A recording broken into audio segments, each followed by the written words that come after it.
Is Russia's neutrality towards Israel-Palestine tilting now towards Palestine in the Muslim world, which is something that all of us, we have been over this for even before the start of Al-Aqsa flood. We have been trying to get deeper into it. Extremely complicated. I wrote about it. Many others wrote columns about it. What we know for sure, and this is in one of my last columns last week, if I'm not remember. There's so many. Anyway, I got 3 exhibits, more or less, trying to show that it is tilting. And this came directly from Putin himself talking to the Security Council and all the intelligence agencies, a very special meeting from the Benzia, permanent Russian representative at the UN, and by Lavrov when he had a bilateral with the Minister of Foreign Relations of Kuwait. Because now they are making the direct connection explicitly coming from the top of the forever wars. All the forever wars, including Ukraine and including Israel against Palestine. So this is a big, big scene in terms of Russian strategy. They are tilting, almost imperceptibly, but the signs are already there, you know. And of course, it's very complicated, but we all know the details. Over 1 million Russian speakers living in Israel, double passports, lots of people from the post-Soviet space, Russophones, back and forth, money that goes from Russia to Israel and back, oligarchs, etc. We all know about that. But this is something that I'll be back in Moscow in 2 weeks, and I'll keep getting deeper into it. And there are new elements in the equation because of what happened this past month and because of the position of those genocidal maniacs in Tel Aviv as it stands, right? So where were we, by the way? Because I already start tripping. Let's. Start tripping completely. I think you started going into a topic that I definitely wanted to ask you about, and I actually wanted to pull up the article. I'm wondering if you could maybe get into the details about why Russia is making a pivot to Palestine. I'll pull up the article, and maybe you can go over you gave 3 exhibits as to why this is happening and why it's important. So perhaps you can fill us in on this, because I think this is really important. No one's talking about Russia's position at all. But yet Russia, of course, holds a huge stake in this, given its relations, not just with Israel, but the region in general. Essentially, what and this is something extremely sensitive. When you look at this meeting, we had Putin talking to all the members of government and the heads of the intel agencies. So we had Narishkin from the SVR, Foreign Intel. We had Bortnikov, head of FSB. We had Prime Minister Minushkin. We had the leader of the Duma. So this was really the top of the top. Patrushev from the Security Council. But basically, Putin was telling them, look, our position now is changing. This does not necessarily mean that especially the Siloviki, the guys from the intel apparatus, agree with that. And I have to be very careful here. What I can tell you guys without burning any sources or anybody specifically is that most of the people at the Ministry of Defense and of the Russian intel agencies certainly do not agree with Putin. So there is serious debate about it. For many people in the Ministry of Defense, Israel has been acting and behaving against the Russian Federation for quite some time. Not only in Syria, where we have those famous agreements between Tel Aviv and Moscow. We're not going to bomb each other's forces. Whenever there is an Israeli raid, there is a phone call telling the Russians, look, we're going to bomb this and this and that and all that. But the more complicated factor is Ukraine, because there is evidence by very well positioned. Of course, these don't come out in the open as well. These are more or less in the fog of war, and they are made in the shade. That Israel aided Ukraine weapons wise and security wise and surveillance wise much more than they were telling the Russians they were doing. So this is an extremely sensitive subject, you know. So, and obviously the SVR knows that. Obviously, GRU, Russian military intelligence, they know that. And obviously Bortnikov, who knows everything at the FSB, he knows that. So Putin's figure is, let's say, he's the legalist moderator in all that. It's an extremely complex job, to say the least, you know. Obviously, considering that the Kremlin perspective from now on is we are going to be the mediator of choice from now on in West Asia because everybody respects us. This is true already. So obviously they cannot antagonize Tel Aviv frontally. But they can send diplomatic message to Tel Aviv and say, look, we found that you've been doing this in Syria, you'll be doing that in Ukraine. Okay, how do you explain that? You know, and what you're doing in Palestine, we don't even have to tell you because we told at the UN, and our foreign minister is telling it every day, and everybody knows it. And the whole Arab world and the whole global South agrees with us about what you're doing. Well, considering that, another detail, considering they are dealing with a government that may not last very long, don't forget that. Sooner or later, there will be instances of throwing Netanyahu and those fanatics around him under a gigantic bus. This can happen. There's already some murmuring here and there, just like with the sweaty sweatshirt in Kiev.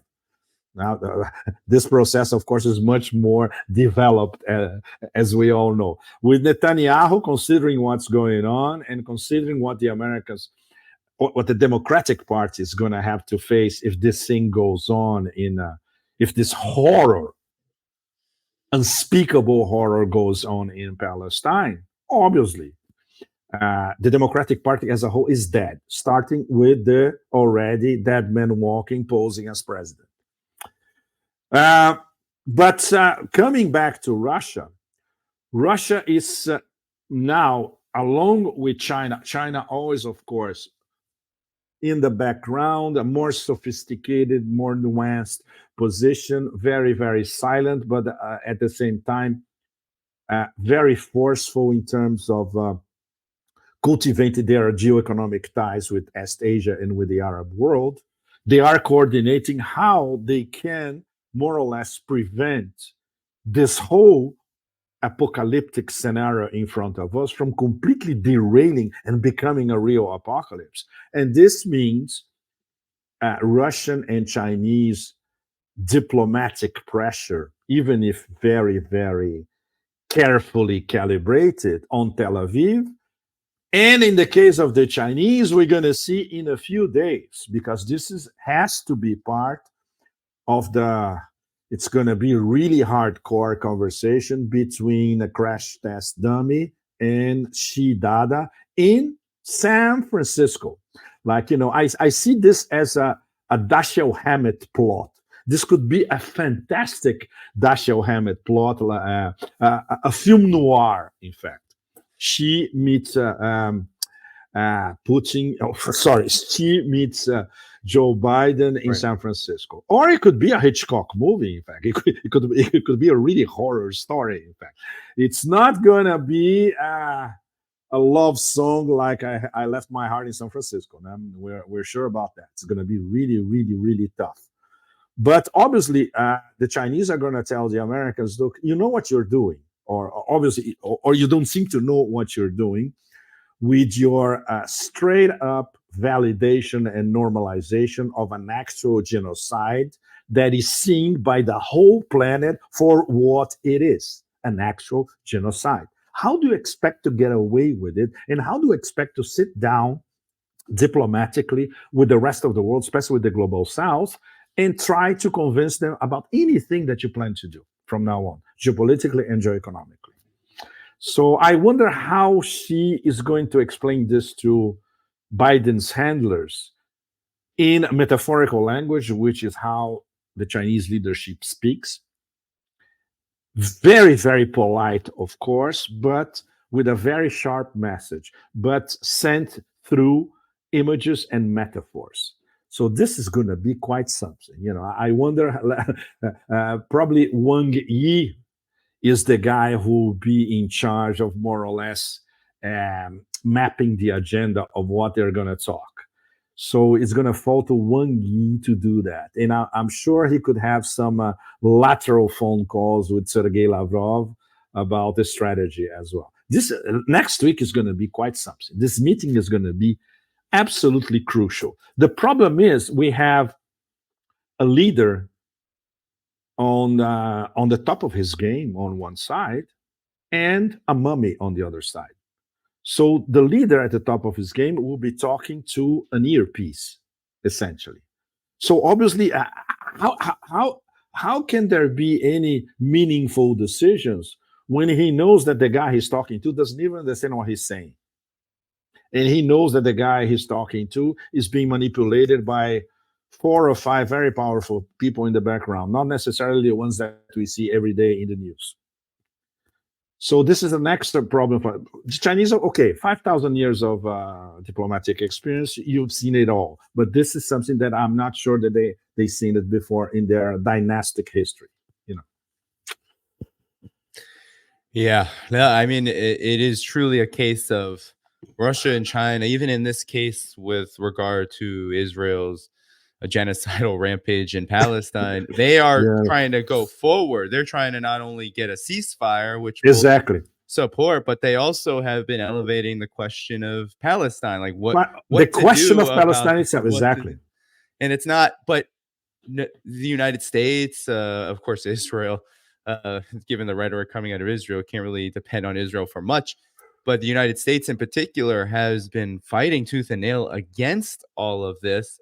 Yes. And it really, I mean, it's a real bind. And so how do you feel like Russia and China in the coming days and weeks, apart from the APEC summit, which of course there'll be conversations, but you said it, Biden is truly a mummy. Everything coming out of the State Department feels just pushback.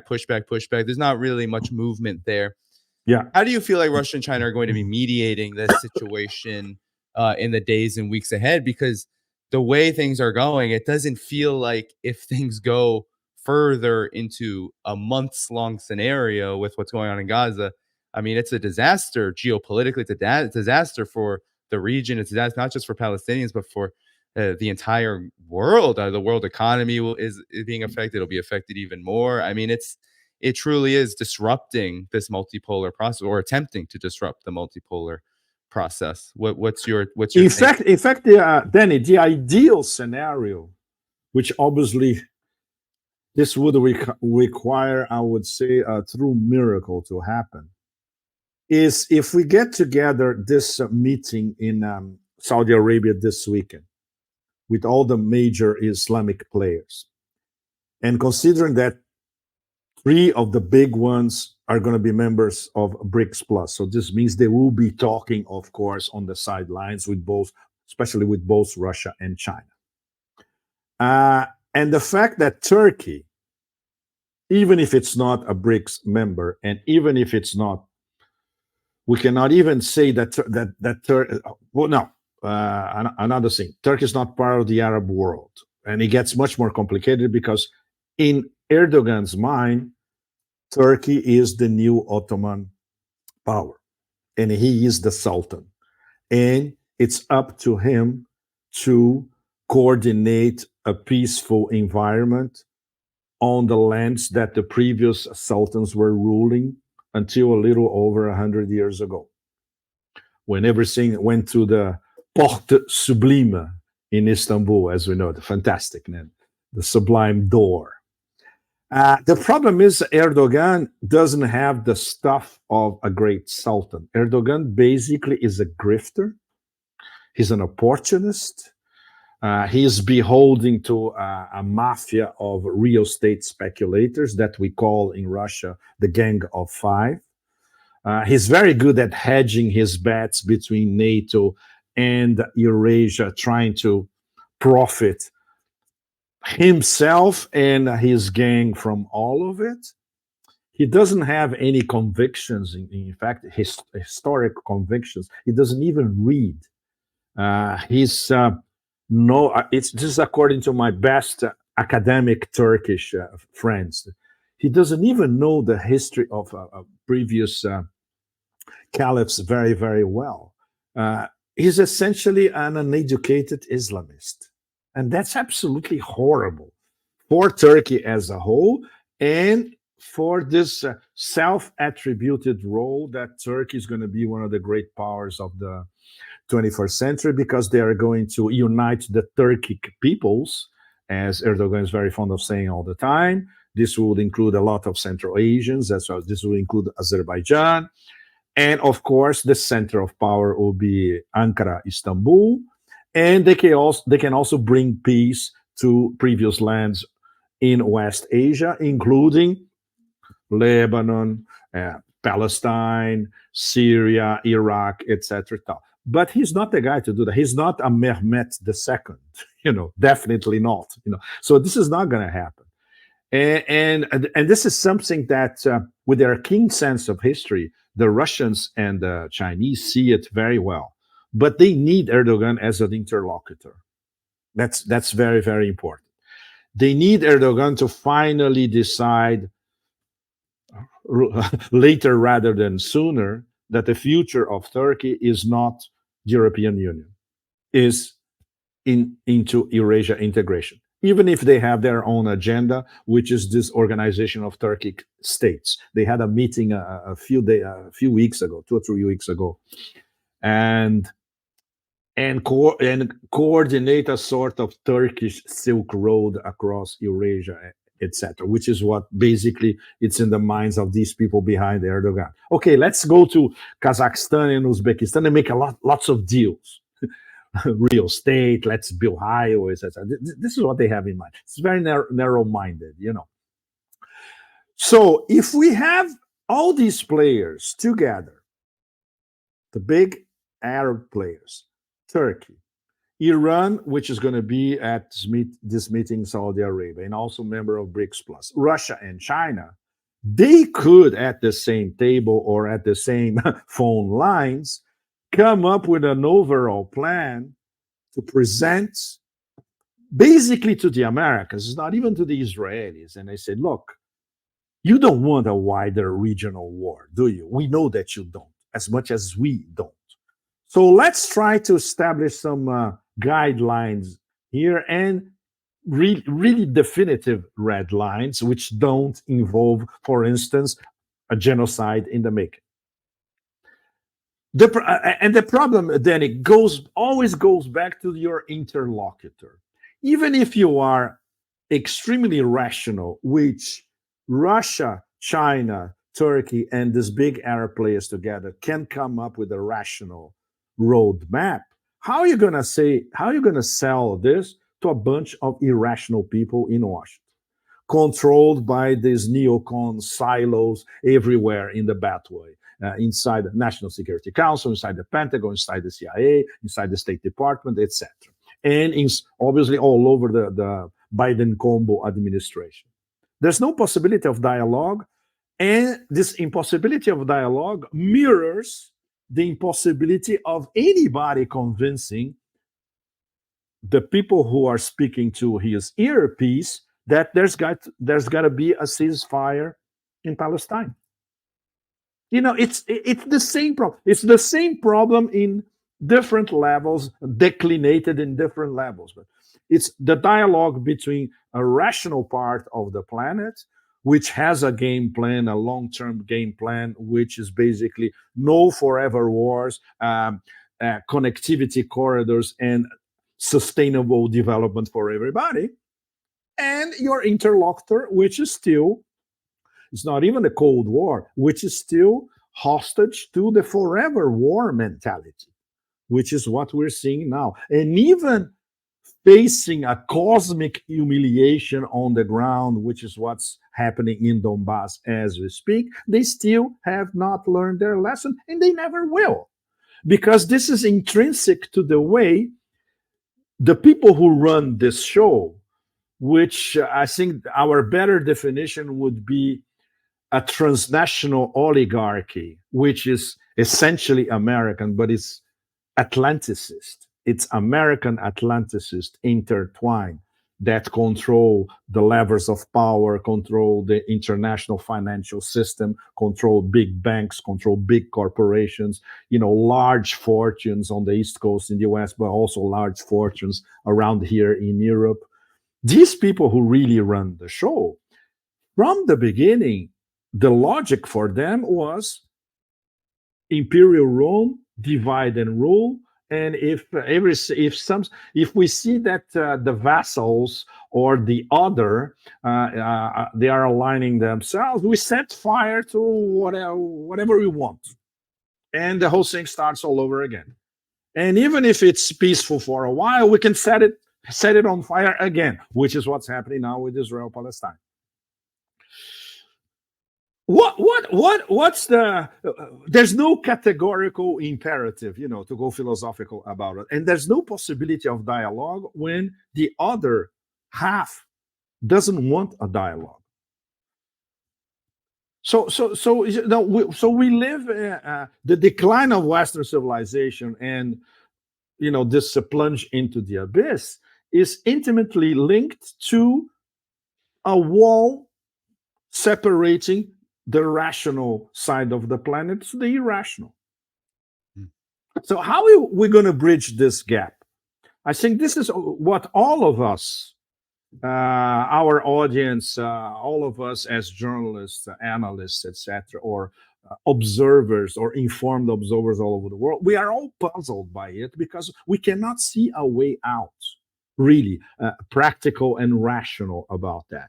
There's a lot of speculation about scatological speculation, which because I am a very, very atheist, and I am very Nietzschean. In fact, I go always beyond good and evil, and I don't see good and evil as philosophical categories. In fact, we have to be rational. We have to go back to the pre-Socratics. We have to go back to knowledge in the beginning, which was rational.